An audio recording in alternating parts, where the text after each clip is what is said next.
In 1948, Jose Figueres Ferrer walked up to the wall of a military barracks holding a sledgehammer and swung. A man who had just won a civil war looked at the army that put him in power and said no. He abolished the institution most victorious leaders used to secure their power, the standing army. This he did, not for the reason anyone expected. A tank is expensive twice. First, you purchase it. Then you accept everything you cannot purchase because you bought it. A school, a clinic, a laboratory, a generation of trained workers. Every national budget is a statement of belief about what will protect a country's future. Costa Rica made its choice with unusual clarity, and then made it again every year for the next 7 decades. The return arrived slowly. Healthier, better educated workers, stronger institutions, and a political system investor could plan around. Each generation made the country slightly less risky than it had been before. The cycle runs quietly, year after year, until the results look sudden to everyone who wasn't watching. Costa Rica pioneered a program that paid landowners directly for the environmental services their land was providing. Conservation was made economically competitive with destruction. The results became visible from space. Forests recovered across more than half the national territory, with protected areas now covering roughly a quarter of the country. The recovered forests became an export without leaving the country. Travelers paid for access to cloud forests, volcanoes, and wildlife precisely because Costa Rica had resisted consuming them. Conservation was no longer the opposite of economic development. It had become one of its products. But tourism was only the beginning. Because the same qualities attracting visitors were also attracting something else entirely. The deeper one was harder to photograph. In 1987, Baxter opened Costa Rica's first major medical device operation. At first, the industry concentrated largely on simpler products, disposable equipment, intravenous systems, and basic components. But medical manufacturing has a peculiar property. It rewards accumulated experience. It is not enough for the finished product to appear correct. The manufacturer must demonstrate that the process can produce the same result repeatedly, across thousands or millions of units. Regulators do not accept a promise that this will happen. They expect evidence, validated machinery, controlled materials, documented procedures, trained operators, traceable batches, and records of every important deviation. Costa Rica was therefore not simply selling labor hours. It was accumulating validated competence. The government helped convert that competence into an industrial cluster. Free trade zones offered companies predictable investment conditions and easier access to imported components and export markets. But the policy went further than tax incentives.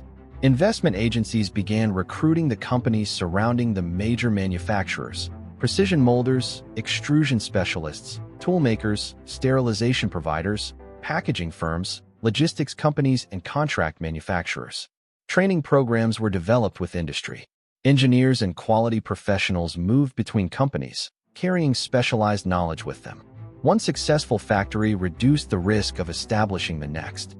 Costa Rica is currently home to over 86 medical device manufacturers, making it a leading hub for medical technology production in Latin America. This number reflects both original equipment manufacturers, OEMs, and companies involved in assembly, testing, and advanced manufacturing. The sector includes well-known global firms such as Boston Scientific, Medtronic, Abbott, Baxter, Hologic, Philips, Edwards Lifesciences, Smith & Nephew, and Cooper companies. Once Baxter found success, it was easy for other medical device manufacturers to join in the ecosystem. In July 2025, Harlan Medical System established a new facility in Costa Rica, positioned to take advantage of Costa Rica's ecosystem. Choosing Costa Rica as a new operations center was a highly calculated move. Costa Rica has grown over the years to become a global powerhouse in medical device manufacturing innovation, known for its strong and specialized workforce, local stability, and free trade zones that are well organized, says Aaron Anderson, Global Vice President of Sales and Marketing at Harlan Medical Systems. In places such as Coyol, a manufacturer can find molding, extrusion, packaging, sterilization, and logistics inside the same industrial ecosystem. That proximity matters. Every border crossing, supplier handoff, and uncontrolled process change creates another opportunity for delay or error.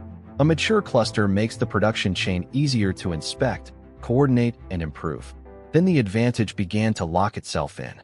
Once a medical device company has spent years qualifying a facility, validating its processes, approving its suppliers, training its operators, and demonstrating reliability to regulators, moving production is not like changing warehouses. The company may have to repeat tests, qualify new equipment, rebuild documentation, and accept the risk of interrupting products used in hospitals. A manufacturing location with a proven quality record becomes difficult to replace. That is the part of Costa Rica's advantage that does not appear on a wage comparison. By 2024, precision and medical equipment represented 44% of Costa Rica's goods exports, roughly $8.8 billion, supporting more than 55,000 jobs. Some have remained for decades and continued, giving their Costa Rican operations more responsibility. ICU Medical began manufacturing there in 1999. Its operation has since become a corporate center of excellence, exporting intravenous therapy products to more than 50 countries and producing approximately 125 million intravenous sets annually. This is not simply low-cost assembly. Costa Rican operations now manufacture cardiovascular, orthopedic, neurovascular, infusion, and minimally invasive devices. Some have expanded into product development, engineering, regulatory work, and research. The country has gradually moved from making individual parts to controlling more of the process through which those parts become trusted medical products. And trust compounds. A multinational considering Costa Rica does not have to rely entirely on a government presentation.